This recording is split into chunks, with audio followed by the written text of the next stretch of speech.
মহারাজের মুখটা কেমন আঙ্গুর থেকে কিসমিস হয়ে গেছে। মহারাজ, বলছি আপনাকে কেমন যেন দেখাচ্ছে। কিছু কি হয়েছে মহারাজ? কি আর বলি বলো তো গোপাল, নবাবের কাছে আমি প্রতি বছর একটা কর প্রদান করে থাকি।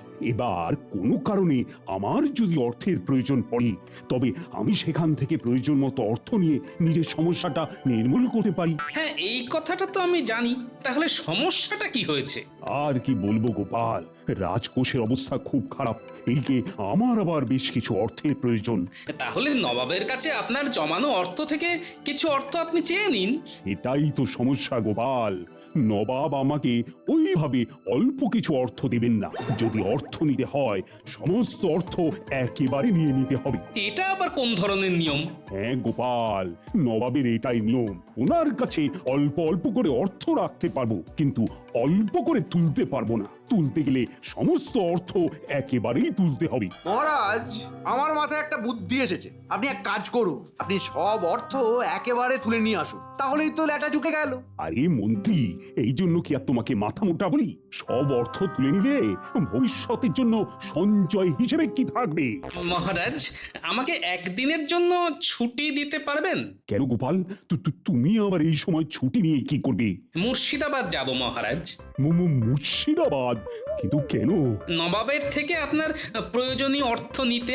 হ্যাঁ, তুমি পারবে গোপাল? দেখুন না, পারি কি পারি না। আপনি শুধু আমাকে একদিনের ছুটি দিন, আর নবাব বাহাদুরকে একটা পত্র লিখে দিন, ব্যাস। আপনাকে আর চিন্তা করতে হবে না। আপনি মনে করুন আপনার কাজ হয়ে গেছে। ঠিক আছে গোপাল, ঠিক আছে। দেখো, তুমি যদি পারো, তোমার উপর আমার ভরসা আছে। তুমি তাহলে কবে যাচ্ছ? শুভ কাজে দেরি করে লাভ নেই মহারাজ, কাল ভোর ভোরই বেরিয়ে পড়ব।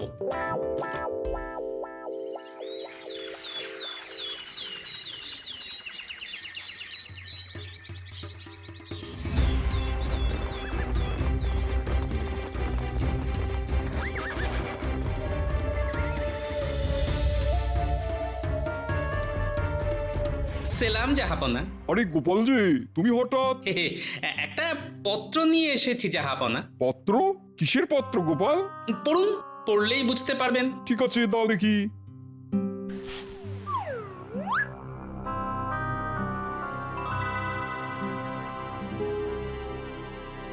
ও, তাহলে কৃষ্ণচন্দ্র তার জমানো সব অর্থ ফেরত চাইছে?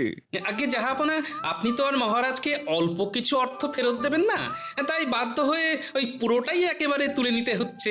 বেশ, উজির, গোপালকে কৃষ্ণচন্দ্রের সমস্ত অর্থ বুঝিয়ে দাও।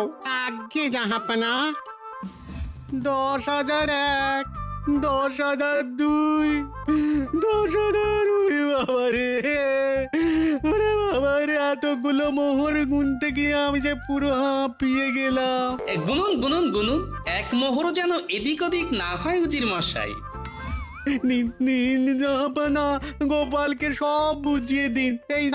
এই নাও 4টে থলেতে 5,000 করে করে ভাগ করে দিলাম। যাক বাবা, অবশেষে মোহর গোনা শেষ হলো। নাও নাও গোপাল, সব বুঝে নাও। হ্যাঁ জাহাপনা, ঠিক আছে।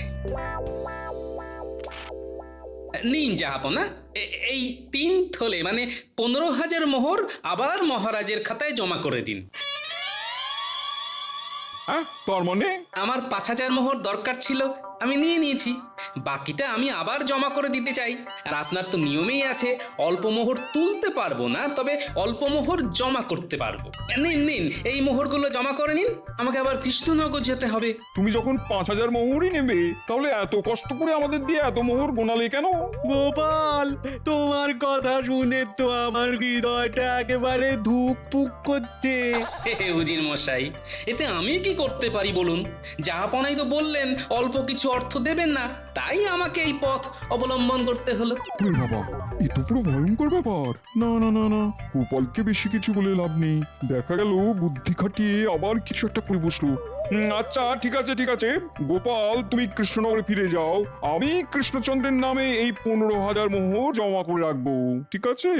কিন্তু জাহাপানা, আমি যে খাটনি করে এতগুলো মোহর গুনলাম, তার কি হবে? উজির মশাই, এতকাল তো কত অগন্তি মোহর নিজের ট্যাঁকে ভরেছেন, আজকে না হয় একটু গুনলেন, এতে এমন কি হলো? না না না, গোপালকে বেশি কিছু বলা যাবে না।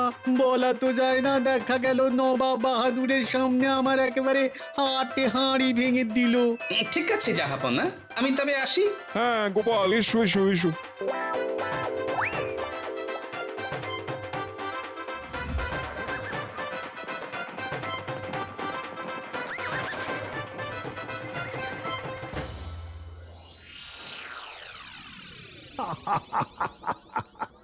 সত্যি গোপাল, তোমার মাথায় কিছু বুদ্ধি আছে। নবাবকে একেবারে নাকানি চুয়ানি খাইয়ে দিয়েছো। হে মহারাজ, তাহলে দেখলেন তো, এই গোপাল চাইলে সব কিছু হতে পারে। হ্যাঁ গোপাল, সে কথা আমার অজানা নয়। আর তাই তোমাকে আমি একটা উপহার দিতে চাই। সীমানার পূর্ব দিকে আমার যে 5 বিঘা জমি আছে, আজ থেকে সেই জমি তোমার। ধন্যবাদ মহারাজ। হ্যাঁ, এটা কি হলো? মহারাজ 5 বিঘা জমি গোপালকে দিয়ে দিল। ওই জমিটার উপর আমার কতদিনের লোভ ছিল, সব শেষ হয়ে গেল, সব দূর। না না না না না না, ওই 5 বিঘা জমি কিছুতেই গোপালের হতে পারে না। না না না না না, আমাকে কিছু একটা করতেই হবে, কিছু একটা করতেই হবে যাতে ওই জমি গোপালের হাত থেকে আমার হাতে চলে আসে। কিন্তু কি করি কি করি কি করি কি করি, কিছুই তো বুঝতে পারছি না। একটা উপায় এসেছে, একটা উপায় এসেছে। আমি বরং খাম্বাজ রাজ্যে যাই। খাম্বাজ রাজার সাথে বসে একটা আলোচনা করা যাবে। খাম্বাজ রাজের সাথে তো গোপালের একেবারে আদায় কাঁচকলায় সম্পর্ক। উনি নিশ্চয়ই কোনো না কোনো উপায় আমাকে বের করে দেবে।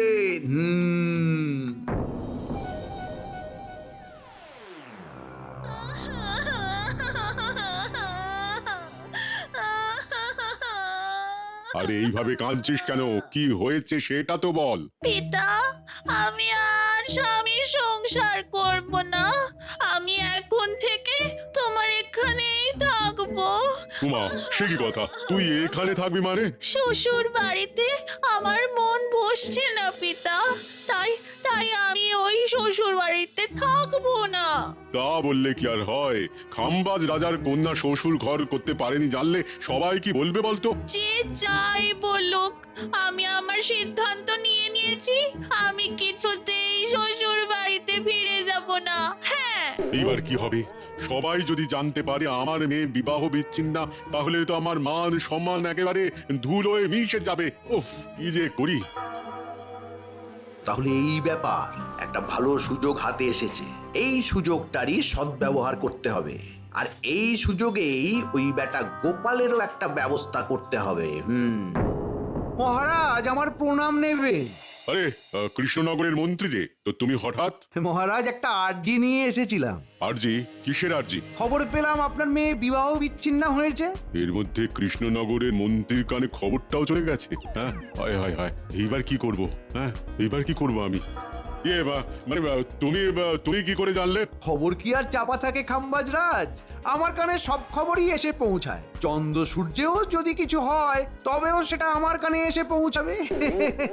শোনো, বলছিলাম কি, তুমি যখন জেনেছো, মানে জেনেই ফেলেছো, তখন আর কাউকে বলো না কিন্তু মন্ত্রী। তাহলে আমার মান সম্মানের ছিটে ফোঁটাও আর বেঁচে থাকবে না। আরে মহারাজ, আপনি চিন্তা করবেন না। আপনার মান সম্মানের ছিটে ফোঁটাও নষ্ট হতে আমি দেব না। আরে সেই জন্যই তো আমার আপনার কাছে আসা। আরে তুমি কি বলতে চাইছো একটু খোলসা করে বলো তো মন্ত্রী। আমি তো তোমার কোনো কথাই বুঝতে পারছি না। মহারাজ, আপনি গোপালের সাথে আপনার মেয়ের বিবাহ দিয়ে দিন, দেখবেন সব দিক থেকে ভালো হবে। হ্যাঁ, কি বলছো তুমি মন্ত্রী? গোপালের সাথে আমি আমার মেয়ের বিয়ে দেবো? এত বয়স্ক একটা লোকের সাথে আমি কেন আমার মেয়ের বিয়ে দেবো? হ্যাঁ, তাছাড়া গোপাল তো বিবাহিত। মহারাজ, আরে গোপাল বিবাহিত তো কি হয়েছে? বিবাহ বিচ্ছেদ করতে আর কত সময় লাগবে? আর একটা কথা বলছি, কিছু মনে করবেন না। আপনার মেয়ের একবার বিবাহ বিচ্ছেদ হয়েছে, এরপরে তো কোনো রাজপুত্র আর বিবাহ করতে আসবেও না। এই কথাটাও তুমি ঠিকই বলেছো মন্ত্রী। আর গোপালের কাছে এখন অনেক সম্পত্তিও আছে। এই কিছুদিন আগেই আমাদের মহারাজ গোপালকে তার 5 বিঘা জমি উপহার হিসেবে দিয়েছে। আর গোপালের মতো বুদ্ধিমান জামাই যদি আপনার ঘরে থাকে, তাহলে তো আপনার আর কোনো চিন্তাই থাকবে না। কিন্তু গোপাল কি রাজি হবে আমার মেয়েকে বিয়ে করতে? গোপালকে রাজি করানোর দায়িত্ব আমার। আপনি শুধু আমাকে কথা দিন যে বিয়ের পর গোপালের ওই 5 বিঘা জমি যেন গোপাল আমার নামে করে দেয়। আচ্ছা, সে না হয় হবে। তুমি গোপালকে তো আগে রাজি করাও। গোপালকে এমন ফাঁদে ফেলবো যে গোপাল রাজি না হয়ে যাবে কোথায়।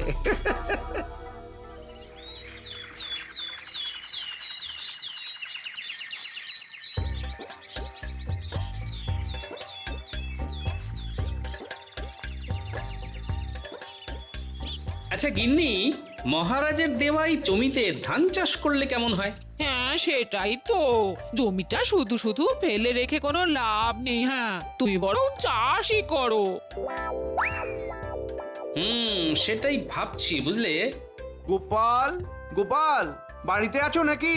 আরে মন্ত্রী মশাই যে, আসুন আসুন আসুন, হঠাৎ কি মনে করে?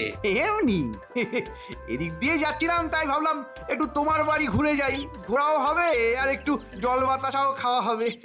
ও আচ্ছা ঠিক আছে, আপনি বসুন, আমি বরং একটু পুকুর থেকে ডুব দিয়ে আসি। আচ্ছা ঠিক আছে, ঠিক আছে, ঠিক আছে। গিন্নি, তুমি মন্ত্রী মশাইকে একটু জল বাতাসা দাও, আমি পুকুরের জলে ডুব মেরেই আসছি। আচ্ছা।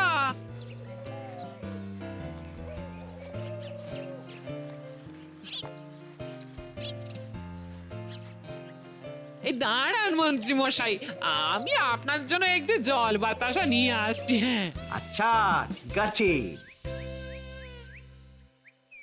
আমাকে যেভাবেই হোক গোপালের রান্নাঘরে পৌঁছতে হবে।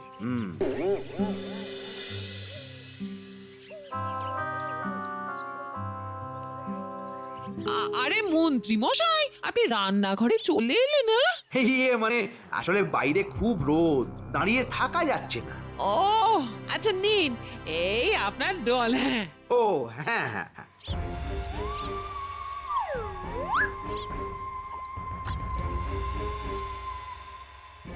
ইস, জলটা তো একদম গরম হয়ে গেছে। গরম হয়ে গেছে, কিন্তু আমি তো মাটির কলসি থেকে আপনাকে জল দিলাম। মাটির কলসির আর কি দোষ গোপাল গিন্নি, বাইরে যা গরম। তুমি বরং এক কাজ করো, তোমাদের বাড়ির কাছেই যে কুয়োটা আছে ওখান থেকে একটু জল নিয়ে এসো। কুয়ো থেকে? আচ্ছা ঠিক আছে, দাঁড়ান তবে, দাঁড়ান দাঁড়ান।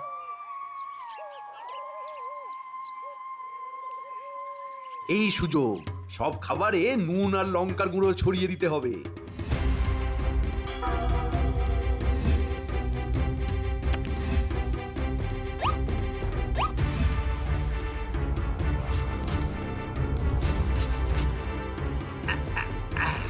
ব্যাস, রান্নাঘরের কাজ শেষ। গোপাল আর গোপাল বউয়ের মধ্যে ঝগড়া লাগানোর বীজ পুঁতে দিয়ে গেলাম। এইবার শুধু বীজ থেকে চারা গাছ হওয়ার অপেক্ষা। না যাই, এইবার এই ঘর থেকে বেরিয়ে পড়ি।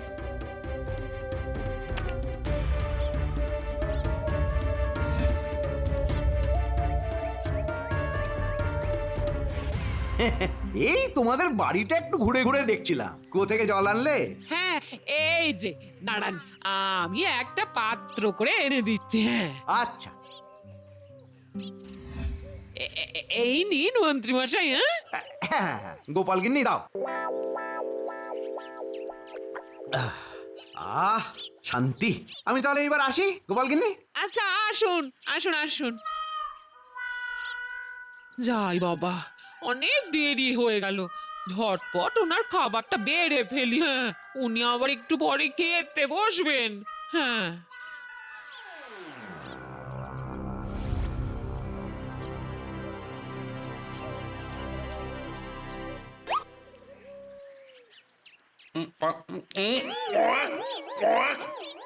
ও এটা কি রান্না করেছো? উফ বাবা, কি ঝাল! উফ, ঝাল? এই কিন্তু আমি তো এত ঝাল দিইনি। শুধু ঝাল, তারপর পুরো নুনে পোড়া। নুনে পোড়া? কি যে বলছো তুমি? আমি কি বলছি? আমি কি বলছি একবার খেয়ে দেখো না, খেয়ে দেখো, তাহলেই বুঝতে পারবে। ধুর, পুরো খাওয়াটাই একেবারে মাটি করে দিল। গিন্নি, ভালো মতো বলে দিচ্ছি, মন দিয়ে সংসার করতে হয় করো, না হলে বাবার বাড়ি চলে যাও, বুঝলে? ঠিক আছে, আমি আজই বাপের বাড়ি চলে যাব। হ্যাঁ হ্যাঁ তাই যাও, আমিও বাঁচবো। হ্যাঁ তুমি তো বাঁচবেই, আমি গেলে তুমি আবার একটা বিয়ে করতে পারবে। হ্যাঁ হ্যাঁ, দরকার পড়লে তাই করব। আগুন লেগেছে, আগুন আগুন। যাই, এই সুযোগে গোপালের কাছে কথাটা পারি।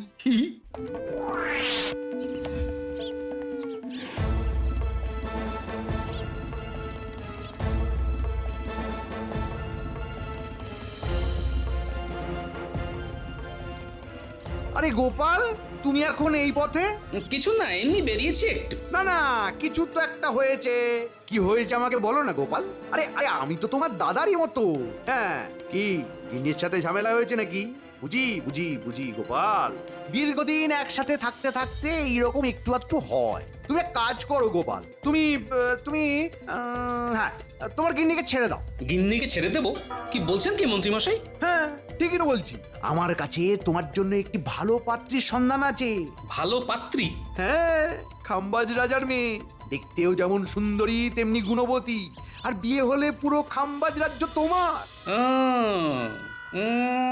মন্ত্রীমশাই হঠাৎ আমার বিবাহ নিয়ে পড়লেন কেন? নিশ্চয়ই কোনো ব্যাপার আছে। আমাকে যেভাবেই হোক এই মন্ত্রীর পেট থেকে কথা বের করতেই হবে। কি হলো গোপাল, হ্যাঁ কি ভাবছো? না মানে, খাম্বাজ কন্যা কি আমাকে বিবাহ করতে রাজি হবে? আমি তো ওনার থেকে বয়সে অনেক বড়। আরে কেন হবে না? খাম্বাজ কন্যার প্রথম বিবাহ ভেঙে গেছে, তাই খাম্বাজ রাজ তার কন্যার জন্য দ্বিতীয় পাত্র হিসেবে তোমাকেই চাইছেন। আমাকেই? কিন্তু কেন? আরে তুমি এত বুদ্ধিমান, তুমি যদি ওনার জামাই হও তাহলে তো আর ওনার কোনো চিন্তাই থাকবে না। আচ্ছা বেশ। তাহলে তুমি রাজি তো গোপাল? হ্যাঁ রাজি? হ্যাঁ, খাম্বাজ রাজ যখন চাইছেন তখন আমি কিভাবে আপত্তি করি বলুন? বাবা বাবা বাবা, তাহলে আমি আজকেই খাম্বাজ রাজকে বলে আগামীকালই তোমাদের বিয়ের বন্দোবস্ত করে নেবো গোপাল। আগামীকালই? আরে শুভ কাজে দেরি করে কি লাভ বলো? আচ্ছা গোপাল, তোমার কাছে আমার একটা ছোট্ট আর্জি আছে, তোমাকে কিন্তু রাখতে হবে। কি আরজি মন্ত্রী মশাই? মানে দেখো দেখো, তোমার যদি খাম্বাজ কন্যার সাথে বিয়েই হয়ে যায়, হ্যাঁ, তবে তুমি তো পুরো খাম্বাজ সাম্রাজ্যটাই পেয়ে যাবে। তখন মহারাজের দেওয়া ওই 5 বিঘা জমি নিয়ে তুমি কি করবে বলো তো? হ্যাঁ, ও জমি তুমি আমায় দিয়ে দাও গোপাল। হ্যাঁ, ও জমিটা তুমি আমায় দিয়ে দাও। আচ্ছা, তাহলে এই ব্যাপার। এখন বুঝতে পারলাম এই মন্ত্রীর আসল উদ্দেশ্য আসলে কি। আমার তো মনে হচ্ছে আমার আর গিন্নির মধ্যে ঝগড়াটাই মন্ত্রী সৃষ্টি করেছে। এই জন্যই আজ সকাল সকাল আমার বাড়িতে এসে হাজির। হ্যাঁ হ্যাঁ হ্যাঁ, এইবার পুরো অঙ্কটা মিলে গেল। তবে আমার নামও গোপাল। আমাকে ঠকানো এত সহজ নয় মন্ত্রী মশাই। ভণ্ড মন্ত্রীর বিয়ে আমি পণ্ড করেই ছাড়বো। হ্যাঁ হ্যাঁ। কি গোপাল, হ্যাঁ রাজি তো? রাজি? এত সুন্দর প্রস্তাবে রাজি না হয়ে উপায় আছে বলুন? ব্যাস ব্যাস, তাহলে তো হয়েই গেল। আমি কালকেই তাহলে তোমার আর খাম্বাজ কন্যার বিয়ের ব্যবস্থা করছি। একদম। আপনিই তো বললেন শুভ কাজে দেরি করতে নেই, তাই আর দেরি করে লাভ নেই মন্ত্রী মশাই। আহ, এতদিনে গোপালকে ফাঁদে ফেলতে পেরেছি।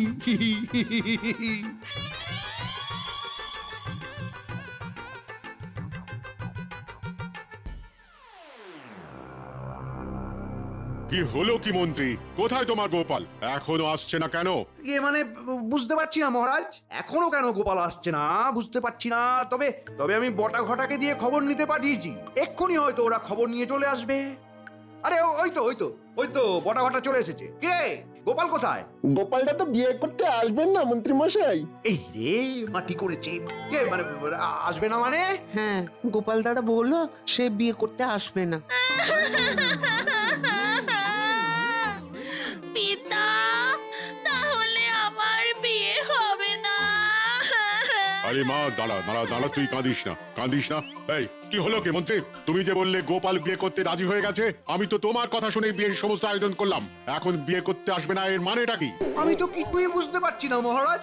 গোপাল নিজে আমাকে কথা দিল যে সে আপনার কন্যাকে বিয়ে করতে রাজি, আর আমাকে 5 বিঘা জমি দিতেও রাজি। গোপাল দাদা বললো সে বিয়েও করবে না আর জমিও দেবে না, কারণ ওই জমি নাকি গোপাল দাদা তার গিন্নির নামে করে নিয়েছে। হ্যাঁ, জমিটা ওর গিন্নির নামে দিয়ে দিল। তাহলে এই বিয়ে হোক কিংবা না হোক, তাতে আমার তো আর কোনো লাভই থাকলো না। যাই মানে কেটে পড়ি। মহারাজ, গোপাল যখন রাজি নয় তখন তো কিছু করার নেই। আমি তবে আসি, কেমন? পিতা, তাহলে আমার বিয়ে হবে না।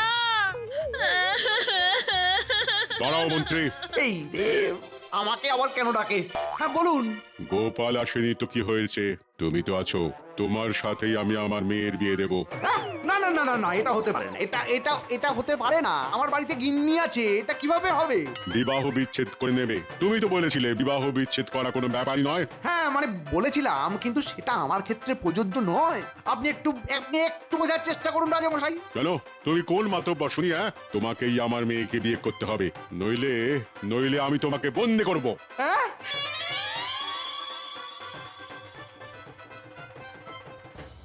এ কি গিন্নি তুমি? হ্যাঁ